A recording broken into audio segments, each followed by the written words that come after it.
Welcome back to the channel. We purchased a 1973 house about 8 months ago. There is a small closet that we would like to expand. I am going to make it flush to the hallway wall, then move the 30-inch door to the front of the closet. Before I can start framing, I have a bunch of demolition work. First, I have to remove the door. The demo will get harder from here. Now I need to remove the trim. I start by scoring the thick paint seam at the edge of the trim, so when I pry it off, it doesn't peel a bunch of paint. Before I break out the pry bar, I often wedge a putty knife under the trim to loosen the nails a bit and make it easier to get the pry bar under the edge. Be really careful with the pry bar, as it's easy to put a hole in your sheetrock if you pull too hard.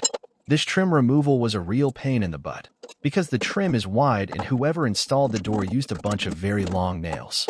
It took me about 10 minutes, but now I have removed the trim, mostly intact. Being a cheapskate, I will reuse it. Next, I'm going to remove the door frame. This was not a pre-hung door. The previous owner probably replaced the original door because they chiseled out indentations for the new hinges. The installer lightly tacked the frame to the studs, then used wood shims to get the fit perfect. Then they ran thin nails through the door frame and shims and into the studs.